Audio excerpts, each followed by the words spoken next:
मैं लाहौर के करीब एक गांव में पैदा हुई थी। माँ बाप करीब थे, उन्होंने मेरी शादी एक करीबी गांव में निस्बतन बेहतर घराने में कर दी। मेरा खामद एक छोटा दुकानदार था।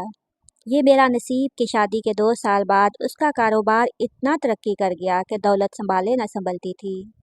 मुझे और मेरे शौहर को खर्च करने का ढंग न आता था।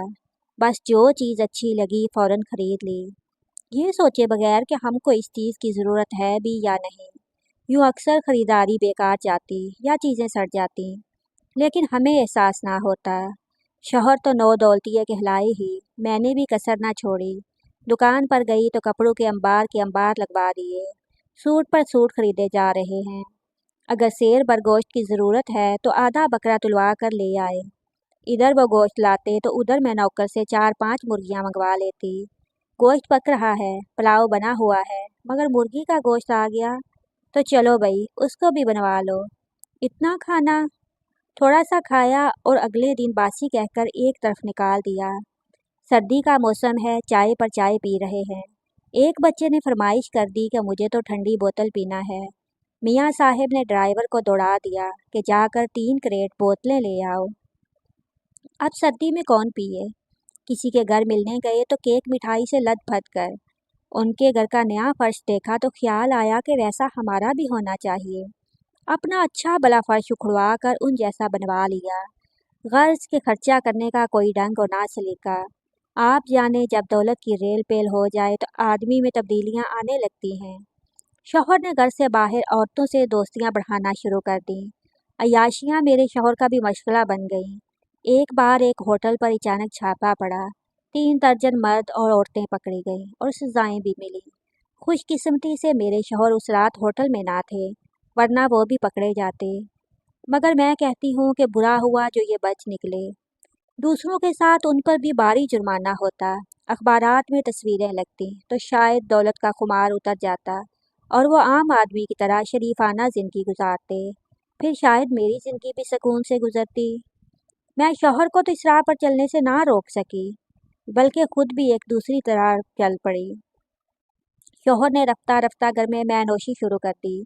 दौलत आला सोसाइटी की तरफ ले गई तो औरत और मैं के बीच हिजाब को बुला दिया। अब मुझे मजबूर करते कि मेरे साथ बैठकर पियो। मैं कहती ये हराम है, मैं नहीं पीऊँगी। तो जवाब देते कि अगर मेरा साथ नहीं दोगी तो किसी दूसरी औरत को साथी बना लूँगा। एक दिन मुझे बहुत इसरार करके ज़बरदस्ती पिलाई। मैंने मजबूरन उनका कहा माना। फिर तो उन्होंने वतीरा बना लिया।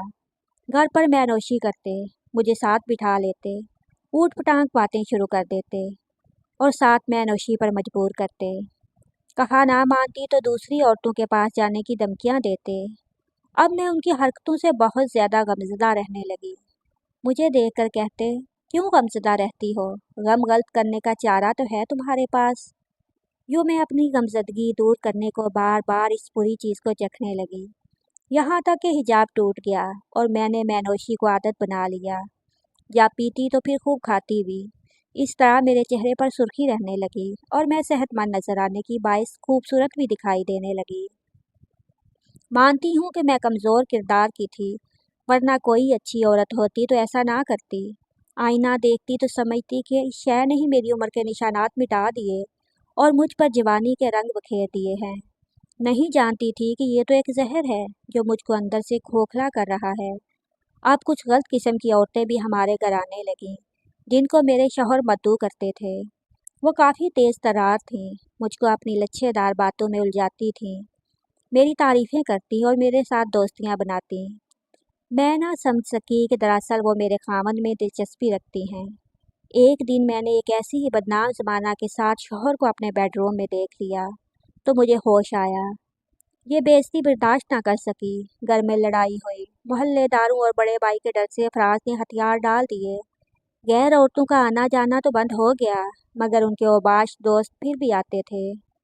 एक रोज़ उनके एक दोस्त ने मुझे हमदर्दी जितलाते हुए राजदारी से बताया कि फराज को हरगिज़ मत बताना। मैं आपके भले को ये राज बता रहा हूँ, ताकि अंधेरे में ना रहो। तुम्हारे खामद ने एक और शादी कर ली है। वो औरत है तो बड़ी खूबसूरत, लेकिन अच्छी कबील से नहीं है। उन्होंने इसे बड़ा जेवर डाला है और कुछ अराजी भी लिख कर दी है। ये सुनकर मेरे पैरों तले से गोया ज़मीन निकल गई। मैं जहाँ खड़ी थी वहीं डह गई। जब रियाज ने मेरी यह हालत देखी तो तसल्ली को गले से लगाया। बोला कि हौसला रखो और हकीकत को बर्दाश्त करना सीखो। मैंने कहा कि मुझे यकीन नहीं आ रहा, आप झूठ तो नहीं बोल रहे। भला मैं क्यों झूठ बोलूँगा? वो कहने लगा, अगर हिम्मत है तो तुमको उसे दिखा देता हूँ। मैंने भी तजस्सुस के मारे कह दिया कि हाँ दिखा दो। उसने एक पता लिख कर दिया कि वहाँ अकेली मत जाना, अपने जेठ को साथ ले जाना। फराज इस औरत को अब इसी घर में ला बसाने की सोच रहा है जिसमें तुम रहती हो। कहता है कि मैं सुरैया को मना लूँगा और दोनों को साथ रखूँगा। अगले दिन जेठ के घर गई और उनको तमाम अहवाल बताया। वो मेरे साथ चलने पर तैयार हो गए और मुझे मजकूरा बंगले में ले गए। फराज तो वहाँ ना थे, मगर वो औरत पूरे करोफर के साथ मौजूद थी, बनी ठनी नई नवेली दुल्हन जैसे, और नौकर चाकर भी थे। जेठ वहाँ 2-4 मिनट रुके, फराज का पूछा और मुझे लेकर घर आ गए। उन्होंने तसल्ली दी और जब फराज आए तो उनको काफ़ी बुरा भला कहा। उनके दबाव की वजह से फराज दूसरी बीवी को घर नहीं लाए, बल्कि अलहदा मकान में ही रखा। इन्हीं दिनों रियाज मेरा हमदर्द बन गया और रोज़ घर आने लगा। पहले तो मैं वाकया उसे अपना हमदर्द समझती रही, लेकिन फिर मैंने नोट किया कि वो तभी आता है जब फराज मौजूद नहीं होते। दरअसल वो मेरे टूटे हुए ज़ख्मी दिल पर अपने प्यार भरे 2 बोलों से मरहम रखने का काम कर रहा था। लेकिन मुझे उसकी नीयत का शुरू में अंदाज़ा ना हो सका, और मैं उसकी गमगुसारी के जाल में ऐसे फंसती चली गई जैसे कोई बेबस चींटी मकड़ी के जाल में फंसती है तो फिर निकल नहीं सकती। रियाज पहले मुझे बाबी कहा करता था, फिर मेरे नाम से पुकारने लगा। अगर मेरी तबीयत ठीक ना होती तो कहता, चलिए आपको डॉक्टर के पास ले चलूं। फराज को तो अपनी दूसरी बीवी से ही फुर्सत नहीं, और आप हैं कि उसके इंतज़ार में गुलती रहती हैं। मैं तो उसे ही अपना हमदर्द मोहसिन व गमगुसार समझती थी। मालूम ना था कि उसके दिल में मेरे लिए पाकीज़ा जज्बात नहीं हैं। अब वो तनहा नहीं आता था, उसके साथ उसकी एक दोस्त लड़की भी आने लगी, जिसका नाम रुखसाना था। रुखसाना भी मुझसे गमगुसारी करती। उसका कहना था कि वो मेरी सौतन के पड़ोस में रहती है।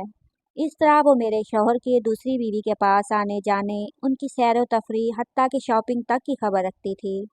वो ये सारी बातें मुझे आकर बताती और मैं मारे तजस्सुस के सुनती। उसकी खातर मदारत करती और चाहती थी कि वो हर रोज़ मेरे पास आए और ज़्यादा से ज़्यादा वक़्त मेरे साथ गुजारे। रुखसाना के बहाने रियाज भी इसके साथ आता। दोनों मुझे घुमाने फिराने ले जाते। हम तीनों एक साथ ज़्यादा वक़्त गुजारने लगे, जैसे एक जान और 3 कालब हों। रुखसाना ने सौतन की खबरें दे देकर मेरी कमज़ोरी से फ़ायदा उठाया और मेरे घर में घुस आई। इस तरह रियाज और रुखसाना को मेरे घर में एक महफूज ऐशगाह मुयस्सर आ गई। मुझे उन दोनों के साथ वक़्त गुजारने पर एतराज़ ना था।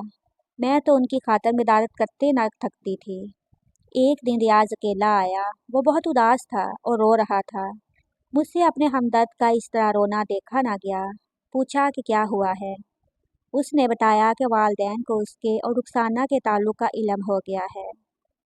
उन्होंने रुखसाना के घर जाकर उसकी बेइज्जती की है, जिस पर उसके वालदैन ने अपनी लड़की पर पाबंदी लगा दी है, बल्कि वो इसकी किसी और जगह शादी कर रहे हैं। तुम तो इस दर्द से बाखूबी वाकिफ़ हो। सुरैया की ये जुदाई और फराक का दर्द कैसा जानलेवा होता है। कल तुम्हारी जान पर बनी थी तो मैंने तुम्हें सहारा दिया था, और आज मेरी जान पर बनी है। बोलो, क्या तुम मुझे सहारा दोगी? मैंने उसकी इस बात का मतलब समझे बगैर कह दिया कि हाँ, अगर आपने आड़े वक़्त में मुझे सहारा दिया और संभाला था, तो मैं भी आपको सहारा दूंगी। मेरा ये कहना था कि वो शख्स तो मेरे गले का हार हो गया। उसे मेरे शौहर के घर आने जाने और मामूलात का इल्म रहता था, सो वो उसी वक़्त आकर बराजमान हो जाता जब फराज किसी और जगह दाद ऐश में मसरूफ़ होते थे। बिलाखिर वो मुझे घेरने में कामयाब हो गया। मज़लूम बनकर, दोस्त और गमगुसार बनकर उसने मेरी तनहा रूह की तन्हाई के दर्द को समेटने की खातिर ये सारा खेल खेला था। उसके बाद मैं बाकायदगी के साथ उसके हमराह बाहर जाने, सैर व तफरीह में वक़्त गुजारने लगी और उस चालाक मकड़ी के गलीस जाल में फंस कर रह गई। जल्द ही रियाज के वालदैन को हम पर शुबा हो गया। उसके एक करीबी रिश्तेदार ने कई बार हमें गाड़ी में एक साथ बाहर घूमते फिरते देख लिया। उन्होंने रियाज की शादी उसकी कज़न से करा दी। उसकी शादी हो गई, मगर हमारी मजलिसें फिर भी उसी तरह जमती रहीं। उसकी बीड़ी बड़ी मासूम और नौखेज़ और खूबसूरत थी। मगर रियाज को तो चोरी का चस्का पड़ चुका था, और जिसको हराम शय में राहत मिले फिर उसे हलाल चीज़ अच्छी नहीं लगती। उसने मुझे बेरार कर किया। अब मैं भी खुद को बना ठना कर दिल बहलाती। शौहर के गम और उसकी बेइतनाई को पसे पुष्ट डाल दिया था, और अपनी महरूमी का इलाज रियाज की कुर्बत में तलाश कर लिया था। रियाज के वालिदैन और उसकी बीवी ने उसे मेरे घर से रोकने की बहुत कोशिश की। उसके घर में लड़ाई झगड़े हुए, बाप बेटे की तल्ख कलामी भी हुई। आखिर उसके बूढ़े माँ बाप ने हथियार डाल दिए। बीवी ने भी उस महरूमी से समझौता कर लिया, मगर मैं न कर सकी। अब अगर रियाज ना आता तो मुझे लगता कि मैं बगैर बादबान के कश्ती हूँ। अब अगर मेरा शौहर कभी मुझसे चाहत की बात करता तो मुझे उससे नफरत महसूस होती, और मैं उससे दूरी में ही सुकून महसूस करती थी। दरअसल मेरे शौहर की याशियों के बायस उससे नफरत करने लगी थी, और इसका इंतकाम फराज से नहीं बल्कि खुद से ले रही थी। मेरी सौतन जब तक साहिब औलाद ना हुई थी मुझे उससे खौफ नहीं था, लेकिन अब खौफ रहने लगा कि अगर वो साहिब औलाद हो गई तो मेरे शौहर की जायदाद में कुली तौर पर शरीक हो जाएगी। मैंने खुद को इसी वजह से भी रियाज के कदमों में डाल दिया कि वो किसी तरह मेरे शौहर को इसकी दूसरी बीवी से बदजन करके रुखसाना को तलाक करा दे। उसने ऐसा करने का कई बार वादा किया, मगर ये वादा वो ईफा न कर सका। मैंने सौतन के बारे बड़ी गलीज बातें मशहूर करवाईं, मगर नाकामी हुई। आखिर मैं ही अपने शौहर की नज़रों में गिर गई। उसका तो मैं आखिर में बाल भी बीका ना कर सकी। जो कुछ गंवाया अपना ही गंवा दिया। अब मुझे रियाज पर भी रह रह कर गुस्सा आता था कि उसने मुझे कैसा बेवकूफ़ बनाया और अपना उल्लू सीधा करता रहा। शौहर पूरी तरह उसका हो गया। फराज से मैंने मुसलसल बेइतनाई जो अख्तियार कर ली तो तमाम तर नुकसान मेरा हो गया। ये सब रियाज की वजह से हुआ था, लिहाजा जी चाहता उससे इंतकाम लूँ। इंतकाम क्या ले सकती थी?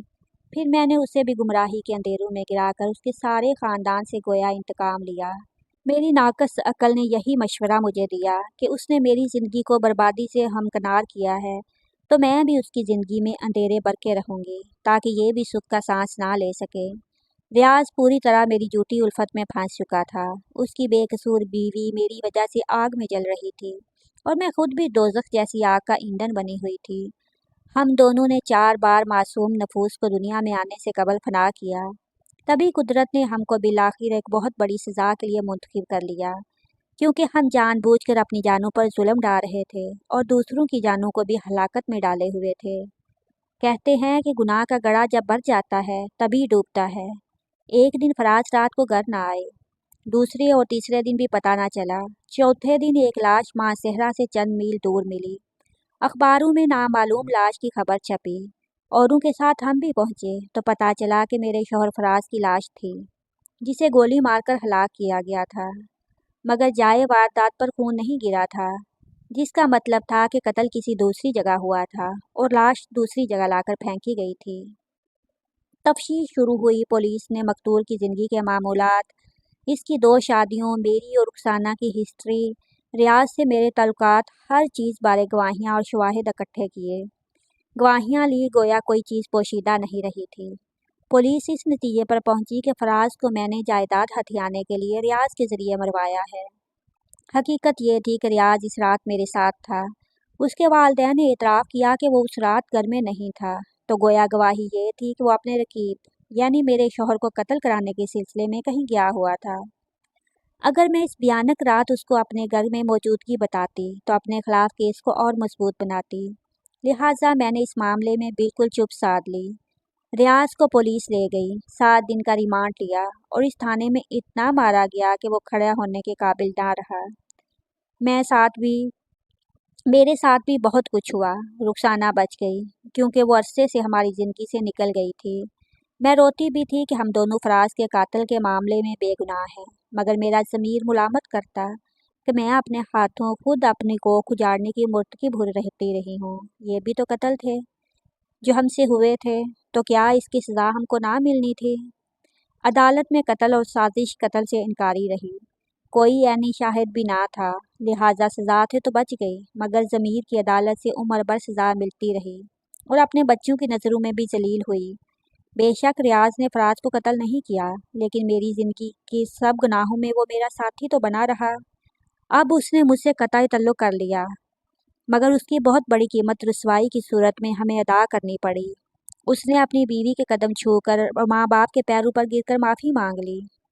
उसने मामूल की ज़िंदगी गुजारना शुरू कर दी। मगर मैं सोचती हूँ कि मेरा असल जुर्म क्या था, मेरे खामद का जुर्म कितना था। रियाज और रुखसाना कितने कितने मुजरम हैं, और हम में से बड़ा मुजरम कौन था। मैं ये भी सोचती हूँ कि जुर्म खा जितना भी छुप कर 7 पर्दों में किया जाए, एक ना एक दिन सामने आकर रहता है, और सज़ा असल जुर्म के मुकाबले में कहीं ज़्यादा मिलती है। मज़ीद अच्छी वीडियोस के लिए हमारे चैनल को सब्सक्राइब कीजिए। शुक्रिया।